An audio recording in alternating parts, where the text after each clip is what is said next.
Hey everyone, so my last video was kind of a 5 full fragrances that you can wear that are safe for almost any occasion, any time. It's quite an introductory video, I guess, in a way. Later on this week I'm going to be doing my own personal fragrances that I'll be wearing this fall. It will be a little bit more diverse. It's going to have a lot more niche, a little bit of designer, a little bit of cheapy, so it's going to kind of be a bit broader. But yeah, in that last video I made, I said that I would make individual reviews for each of the fragrances, so if any of them kind of piqued your interest, you can have a look. So that's what we're going to be doing now. So in this video, as if the world needs another person to be singing its praises, we're going to be taking a look at Hermes, Terre D'Hermes.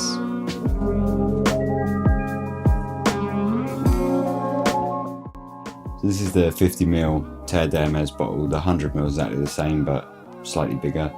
It's a really nice bottle. It's really heavy glass. It's really chunky glass on the bottom. You've got the H, the Hermes H, and it's sort of a coloured orange, but it's not just painted. It seems to be like a stained glass. I know they do. You can get sort of dodgy versions of this, and I think one of the good ways of telling that it's dodgy is that this will be paint and it'll all be chipped in various places. Another way of telling is it also has, if you can see down there, just here, it's got etched serial number, batch number, etched in the bottom there. You don't get that on the fakes, or, you know, I don't think so.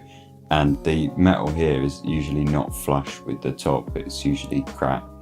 Yeah, the lid, this is one of my favourite lids. It's awesome. You just twist it and it just twists sort of up and down. It won't go any further than that.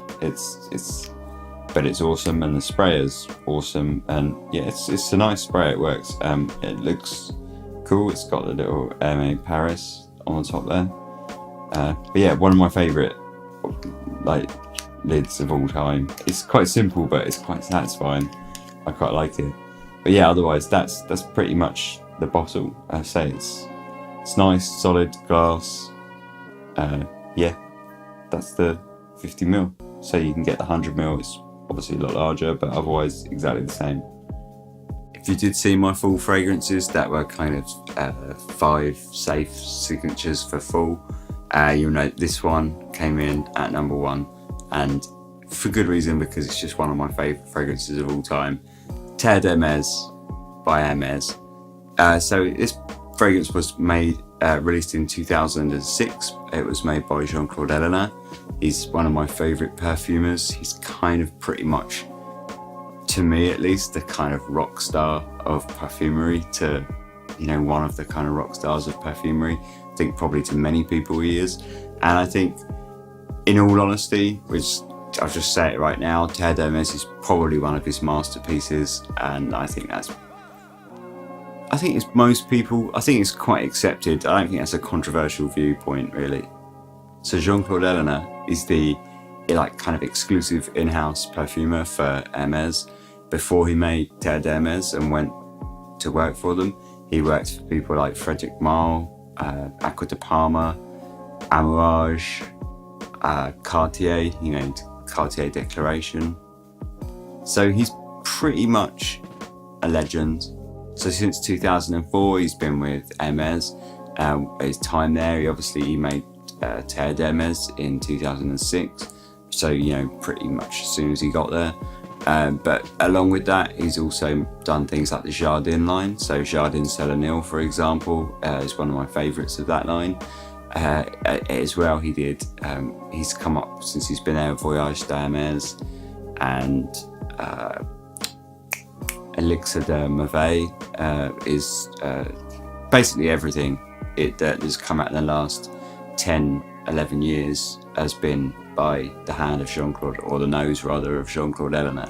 So yeah, he's a big shot, basically, is what I'm trying to say. So, you know, what does it smell like? Let's get to it. So the notes in the top, you've got orange and grapefruit. In the middle, you've got pepper and pelargonium, and in the base, you've got musk, patchouli, cedar, vetiver, and benzoin. And there's a heavy dose of ISO-E Super in there as well that's generally not listed, but it's definitely in there quite heavily. I've seen actual there's figures that it's a high amount of that this fragrance is just a high amount of ISO-EC, but sort of, I might be quoting this wrong, but 50% odd, or it could be a bit less, it could be about 30, but it's a high amount of ISO-EC anyway. So I've got a tester, so we'll give it a spray and we'll have a look. I've also got a dry down here that I sprayed about an hour ago, so I'll sort of compare. But yeah, I mean, here we go, this is what it smells like pretty much. So off the top, this one, say this is a bit of a vintagey one now, so off the top get a lot of alcohol, to be honest, because it's sort of been sitting around. I do try and keep them in the dark, but what can you do? But off the top you get strong orange, very strong orange, but it's not a sweet kind of citrusy orange at all. It's bitter, quite dank orange, and it's quite I think it might, a lot of people would probably find it repellent. I don't, I think it's gorgeous, but I think a lot of people, in fact I've heard a lot of people smell it straight after I've sprayed it and they've said like, what the hell are you wearing? Like, this for me actually, when I wear this, I spray it usually about half an hour before I'm leaving. If I'm wearing it out for an evening, for example, I usually spray about half an hour before, just to let that kind of harsh top note fall off, because I say I've had one too many people say to me like, what the hell are you wearing? Because they just don't like it. I think it's gorgeous. It's say the grapefruit, it's very soft if it's there. I can kind of get it, but it's definitely dominated by this kind of gritty orange. That to say it's not a fresh orange at all. It's a very, I feel like it's actually a very natural orange, but it's like an orange that's been sitting in your bowl way too long, and it's got that kind of bitterness to the peel, like the pith and the peel, rather than the kind of juice and the flesh of the orange. It's more like a kind of orange peel that's maybe been sitting around. Maybe you ate the orange yesterday and you just left it in a, you know, on a plate on the side, and you sort of pick it up the next day. It's got that kind of slightly kind of, not rotten, but slightly, it's not sweet or citric in any way really, but that dominates anyway.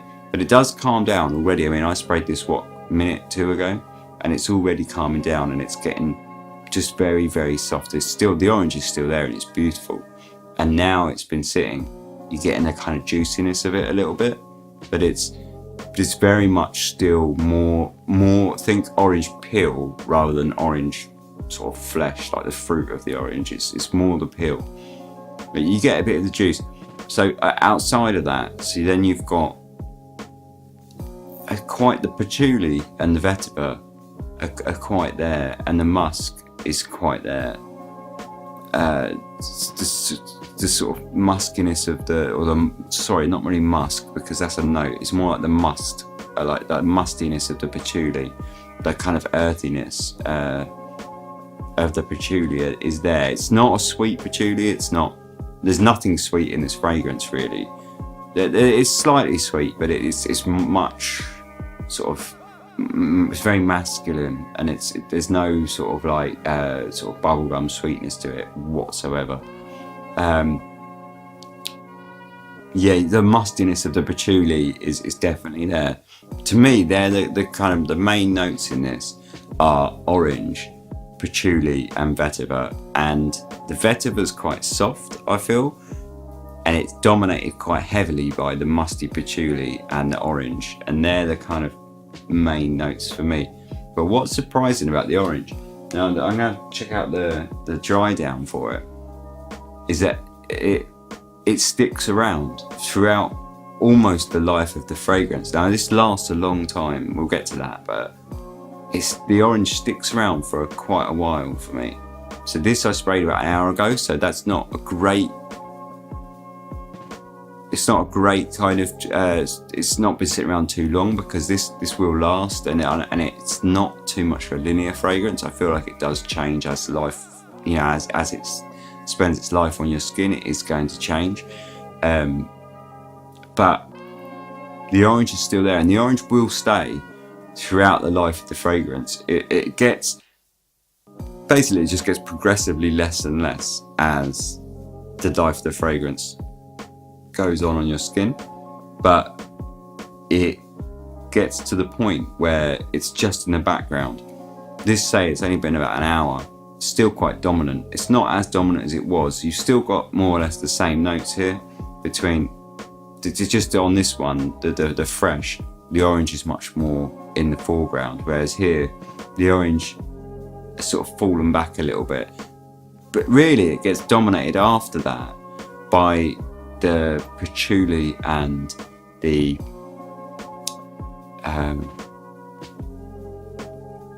vetiver really dominate, really, and the benzoin is definitely there as well. And what you'll find is, as you wear it, it'll that will shift slightly, basically. So you start off, you have like a heavy orange with the kind of undernotes of the patchouli and the mustiness in the earth, and that will just shift sort of the opposite way. So the orange will die back and the kind of the warmer, richer notes will come through. You'll get a little bit of woods, you'll get the vetiver, and that really, by the end of the fragrance, that's really what you're going to be left with, is this kind of warm, woody vetiver with a tiny bit of kind of orange in the background. And that's kind of how I feel like it progresses, and it's just amazing throughout. The patchouli in this is really fantastic. I love the patchouli in this. So overall, it gives an effect of very earthy fragrance, very gritty, very masculine. To be honest, I don't wear that many masculine fragrances, and this is probably one of my most masculine. It's very like dominantly masculine. My ex used to wear this, funnily enough, and it works on her really well, but I would say it's steering very masculine, but it's wonderful. Say very earthy, very dirty, very dark, but not in a dark. You get the Orientals that are dark, sweet, sort of incensey. It's not that sort of dark. It's more dark as a sort of gothic horror.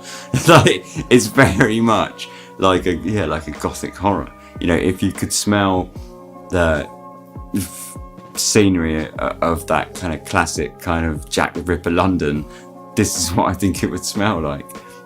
It's, say, that sort of that rotting, or not rotting, because that gives the wrong impression, but that sort of bitter orange peel with kind of the earth and the must of the patchouli, and it's very dank. It's very like kind of dark, dank smell, but it's lovely, because what the orange does to that is it freshens it just enough, like just pulls it away from the brink of kind of destruction and death, like, and just pulls it back and just brings it to a nicer sort of middle ground, or maybe I shouldn't say nicer, but like a safer middle ground.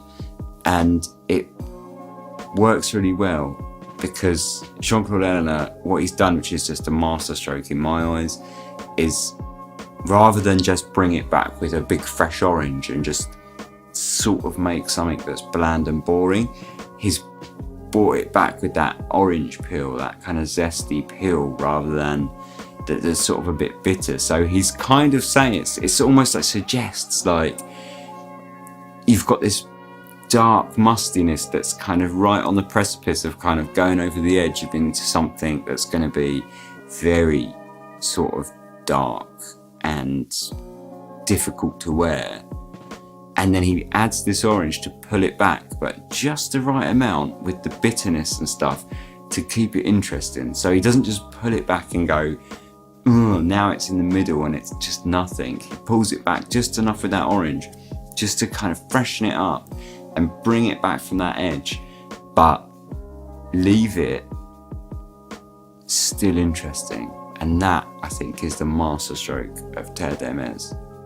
Okay, so I mean, I've waxed about that quite a lot now. So, you know, in terms of longevity, lasts a really long time for me. I spray it on in the morning, and it will be there in the evening when I take a shower. It will literally be all day, 12 hours, 10 hours, I don't know, I don't count the hours, but all day, all evening, and it progresses really nicely throughout.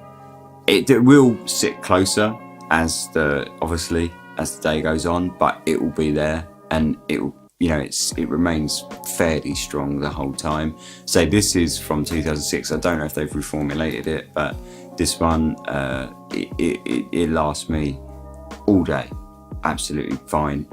Projection and sillage.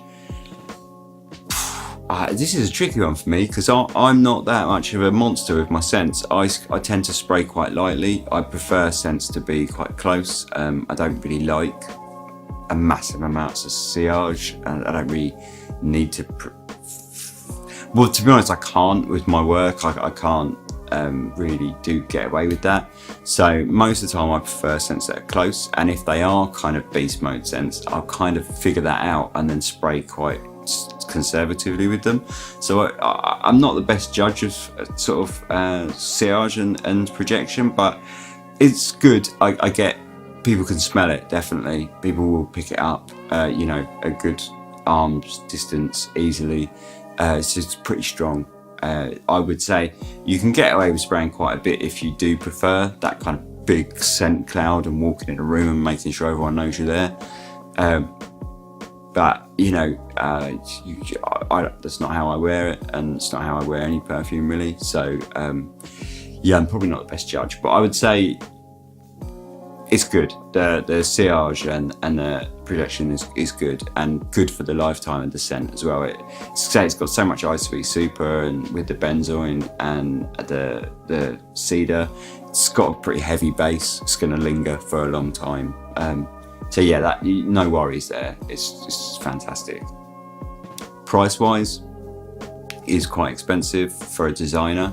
It's sort of higher end of the designers, so you're looking at sort of like Maison Margiela sort of prices and things like that, where they get to about sort of like 90, sort of Chanel, Maison Margiela, Hermes. They're all kind of in that kind of upper echelon of designer. So you're looking at kind of about 90 quid or I think it's roughly similar, $90 for 100 mil.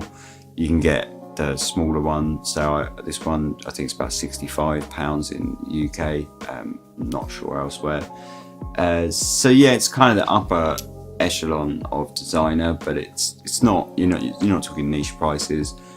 In terms of the quality of it, I think it's, niche quality, but I just think it's, so I think in that it's quite reasonably priced. And I say the projection, sillage, longevity, I think it's a good deal, and I think it's a great fragrance. Gonna get to that ugly part, but I'm not really interested in compliments. It's not a crowd pleaser, really. It's safe. I think it's definitely a safe fragrance because it doesn't do anything, like none of the notes are too strong, so it's quite a safe fragrance. I think people will like it, but I don't think they will be stunned or knocked out by it, because I think generally the people, when you do get compliments on fragrances, it's always on fragrances that aren't that special, to be honest. I feel like a lot of the time, like, it's more like the kind of sweet designers that get compliments. So anyway, that's my review pretty much for Terre D'Hermes. If you haven't got it, if you've never smelt it, I can't recommend it highly enough. I think if you haven't got it, I think you should correct that immediately, because it's certainly, as far as designers go, like one of the masterpieces. I pretty much can't recommend it highly enough. I absolutely love it. It's one of my absolute favourites, and for this time of year, I think autumn, perfect. Autumn, winter, perfect. Summer, spring, works, but autumn, particularly with that kind of bitter, slightly kind of earthy feel, bit dank, it's the boy. Alright, so cheers guys, that's my review for Terre D'Hermes. I might have waffled a bit, but I hope you enjoyed it. If you didn't enjoy it, thumbs down or whatever, tell me in the comments. If you did enjoy it, give us a thumbs up, let me know what you think. Cheers.